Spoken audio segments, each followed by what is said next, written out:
Years ago, when I used to go dance to Lee's weekends, he would always have some kind of skit on Saturday night, some kind of party, something, and there was always ice cream. So when we got to thinking about what we were going to do for him, the best thing to come up to do for him was what he had done for us for all those years, and that's ice cream and cake. This is a celebration for a man who has done so much for this activity. We wouldn't even have this activity if it wasn't for Lee.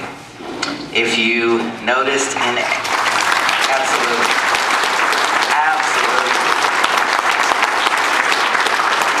If you noticed in all the rooms or outside of the rooms or however we did it, we tried to post a smattering, better way to say that, a smattering of the calls that Lee has written. We use the ones that are actively being used. I think the C3 hall or 3A hall is about 80% of the calls on that list Lee wrote. Okay, so we owe everything for this activity to him. He is the man of the hour, the man of the day. He wants you to know for sure that he is not retiring. He is just not traveling as much anymore. But there are flyers out there for up-and-coming events that Lee is doing. And maybe since he's cutting back a little bit, could you write some more calls for us?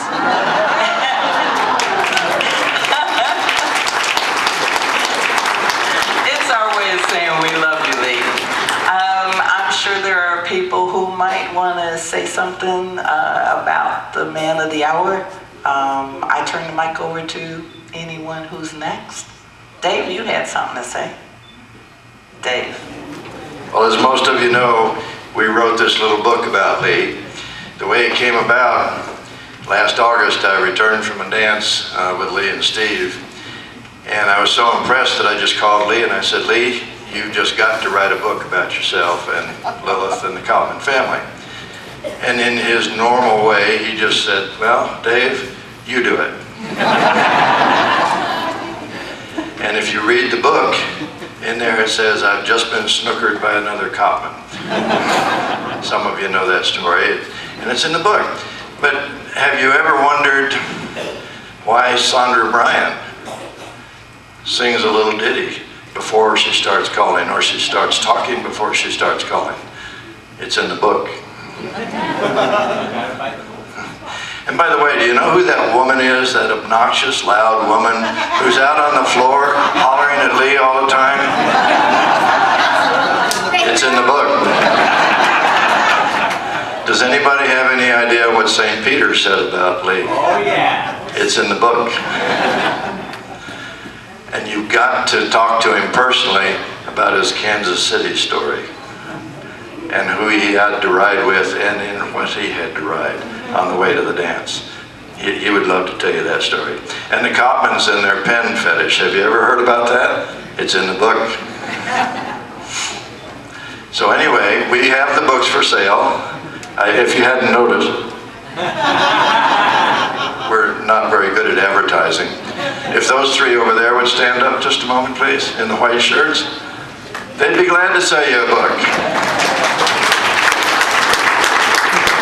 And to be honest with you, the project started out, we're printers, Becky and I are printers, so the project started out as basically a print shop job, but it ended up as a labor of love. And for those of you who buy the book, I hope you enjoy it as much as we did when we wrote it. So thank you very much. And Lee, thanks for being my friend, buddy.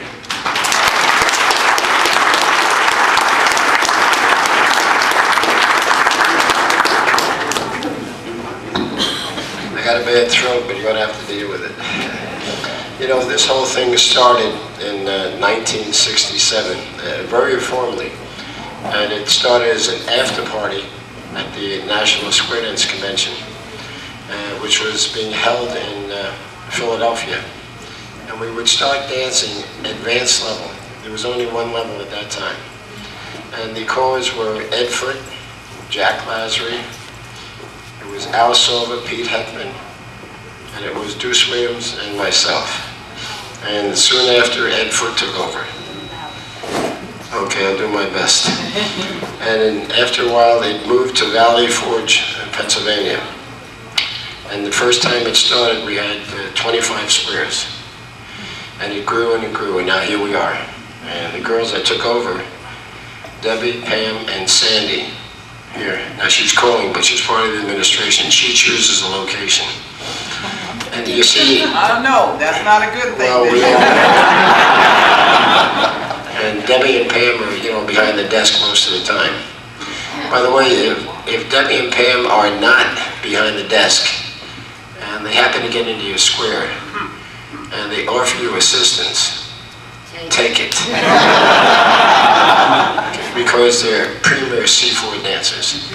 And if she's not calling, and she gets into your square, and she tells you where to go, go there. Because she's also a C4 dancer. Now, I'm leaving because I never have a chance to call 3B and C4 anymore. I don't have any 3B and C4 dancers to call to in my home. The highest level I call in home is 3A. And when I'm home, I call Monday and Tuesday, and the highest level I call is, I say, 3A. I teach at 2 colleges, the Delphi and Nassau Community. Delphi is the school we graduated from, and it's also the school I met Lilith at. And we've been married 56 years as of Sunday, by the way.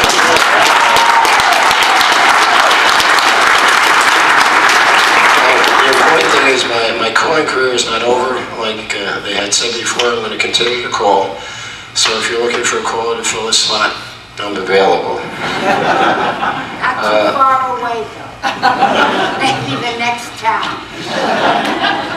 I love as you know, I love the activity, and I continue to write every single day. Is that right, Lilith? There isn't a day that could by where I don't write material. And in closing, you know, I know at this time next year, I'm going to be very depressed when this thing is going on, but I'm going to get over it. And I'll probably be crazy at home, and Lilith will say, relax. They're still going to operate here. Everything is going to be good. You got some new men coming in on the staff. I know all that are going to work here, and they're all terrific.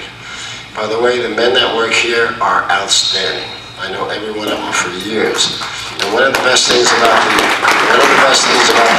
all the callers here, we all have a lot of respect for one another. Every guy here is top-notch. Nobody is competitive. We all know what they can do. We don't think about one man being better than another. I have in my own mind who I think is better than the next man. If you want to know about it, call me on the phone tomorrow morning and I'll tell you. Everybody here is really outstanding. And it was great working with them all. And in closing, there's one other thing I want to let you know. This woman is terrific. She's supported me for a long time.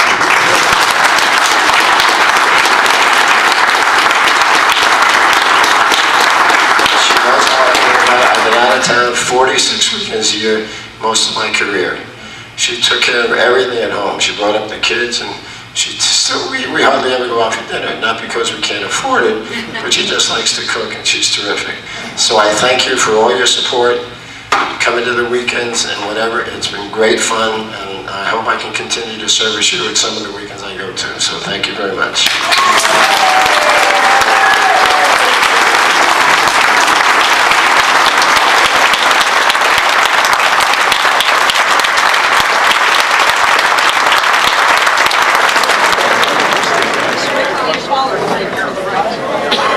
Still personally out.